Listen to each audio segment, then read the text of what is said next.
Welcome guys, आज मैं अपने किचन में दाल माश बनाने वाली हूँ जो कि बनकर बहुत ही लजीज रेडी होती है। तो चलिए स्टार्ट करते हैं। सबसे पहले दाल माश 2 कप लेकर मैंने इसको अच्छी तरह धो के वॉश करके प्रेशर कुकर में चढ़ा दिया और 3 ले लिए मीडियम साइज़ के प्याज। इन्हें भी मैं रफली काट लूँगी और आधे कप ऑयल के साथ मैं इसको करूँगी फ्राई। ये वाला फ्लेम कर लिया मैंने ऑन कढ़ाई वाला। मुझे जल्दी थी तो एक साइड पे प्रेशर कुकर में रख ली दाल और दूसरी साइड पे मैंने इसका मसाला बनाना स्टार्ट कर दिया। और प्याज मेरा ऑयल के साथ फ्राई हो रहा है। इसमें मैं लहसुन के जव्वे जो हैं, एक बड़े साइज़ का लहसुन छील लिया था और अदरक साथ लहसुन और अदरक को कर लूँगी ग्रेट। और ग्रेट करके मैं इसमें प्याज में फ्राई करूँगी साथ ही प्याज के। तो चलिए इसको भी शामिल कर लेते हैं। ये गया इसमें अदरक और लहसुन चॉप किया हुआ।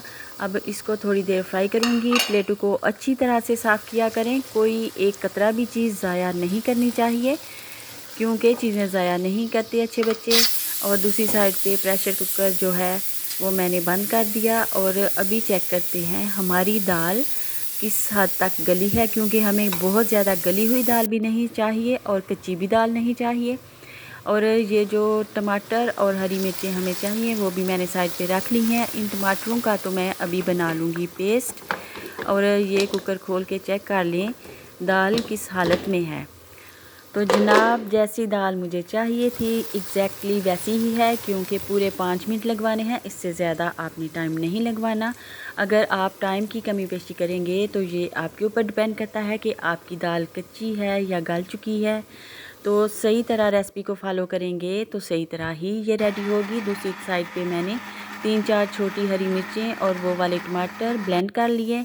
अब इस मिक्सचर को मैं डाल दूंगी इस प्याज और लहसुन में और इसकी करूंगी थोड़ी देर बनाई, अच्छी तरह कुक कर लूँगी क्योंकि कच्चापन चीज़ों का बिल्कुल भी नहीं आना चाहिए। और दूसरी साइड पे मैंने 1.5 टीस्पून नमक, 1 टीस्पून हल्दी और धनिया पाउडर, ज़ीरा पाउडर और 1 टीस्पून रेड चिली पाउडर और थोड़ा सा कश्मीरी लाल मिर्च ली है। धनिया पाउडर और ज़ीरा पाउडर जो है वो मैंने 1.5 टीस्पून लिया था।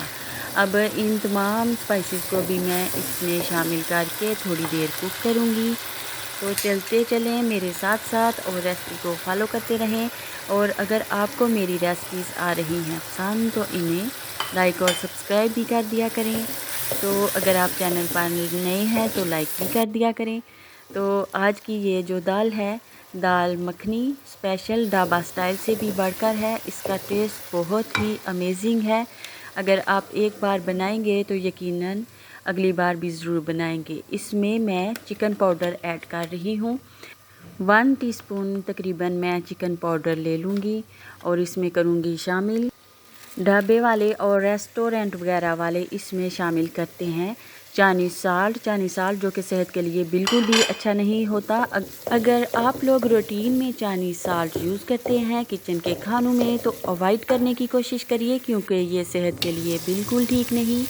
अपने बच्चों को, अपनी फैमिली को सेहतमंद हेल्थी ज़िंदगी देने की कोशिश करें। ख़वातीन के ऊपर भी ये बहुत प्यारा ज़्यादा चीज़ें डिपेंड करती हैं। तो दूसरी साइड पे मैंने 1 कप दही को फेंट लिया और इसमें करूँगी शामिल और दही का पानी ड्राई करने तक मैं इसको तकरीबन 4 से 5 मिनट तक मज़ीद कुक करूँगी। और ये जो दाल मैं आज बना रही हूँ ये रेस्टोरेंट वगैरह से भी ज़्यादा लजीज बनकर होने वाली है रेडी।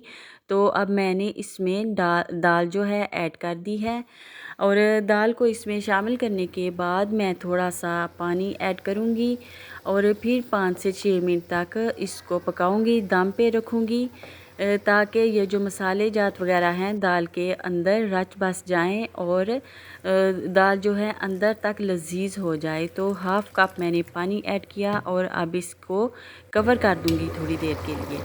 तो लीजिए हमारी दाल रेडी हो चुकी है माशाल्लाह, ब्यूटीफुल कलर। और इसमें मैंने ज़्यादा ऑयल नहीं डाला था क्योंकि बाद में इसके ऊपर थोड़ा सा घी डालना है। और ये जो ख़ास चीज़ है मेथी, कसूरी मेथी, इसकी खुशबू बहुत ही प्यारी होती है, पूरे घर में क्या मोहल्ले में फैली होती है। तो अगर आपके घर आए गेस्ट वगैरह तो चिकन या मटन वगैरह के साथ एक ये वाली डिश भी ज़रूर बनाया करें, फिर देखिए आपकी कितनी तारीफ़ें होती हैं। और गेस्ट पूछ के जाएंगे कि ये दाल की रेसिपी बताएं कैसे आपने बनाई। और लास्ट में चला गया ऊपर गरम मसाला, और इसके ऊपर फ्रेश हरा धनिया डालें और इसको गार्निश करें अपनी मर्ज़ी से। मैं थोड़ी सी इसमें हरी मिर्चें काट के शामिल कर रही हूँ, और किसी भी प्लेट में प्याले में डिश आउट कर लें। तो मैंने इसको बाउल में डाल दिया। अब इसके ऊपर थोड़ी सी हरी मिर्चें डाल दूँगी। आज मेरे पास फ्रेश धनिया नहीं है, तो फ्रीज़ किया हुआ धनिया ही मैं थोड़ा सा इसके ऊपर डाल दूँगी। जी तो गाइस, कैसी लगी आप लोगों को मेरी ये रेसिपी? माशाल्लाह से मेरी दाल तो डन हो चुकी है, और तमाम रेस्टोरेंट और ढाबे की दालों को छोड़ आई है पीछे। It has amazing taste. आप एक बार ट्राई करेंगे तो बार बार बनाएंगे, और आपके घर वाले भी फरमाइश करेंगे कि दाल तो बहुत मज़े की है। ये जो थोड़े दिन पहले मैंने देसी घी बनाया था, ये इसके ऊपर मैं डाल दूँगी, क्योंकि अभी मेरे पास फ्रेश मक्खन नहीं है, तो मक्खन या देसी घी इस दाल के ऊपर डालते हैं, और बहुत ही ये मज़े का होता है। इससे ये दाल माश का टेस्ट बहुत ज़्यादा इन्हेंस हो जाता है। तो हमारी दाल रेडी है, और आप इसको रोटी के साथ इंजॉय करें, नान के साथ इंजॉय करें, और काकी को रखिए दुआओं में याद, और अपना रखिए बहुत सारा ख्याल। अगर आप तंदुरुस्त होंगी, हेल्दी होंगी, तो अपनी फैमिली का, अपने बच्चों का ख्याल रखेंगी, उनसे प्यार करेंगी। अल्लाह हाफ़िज़।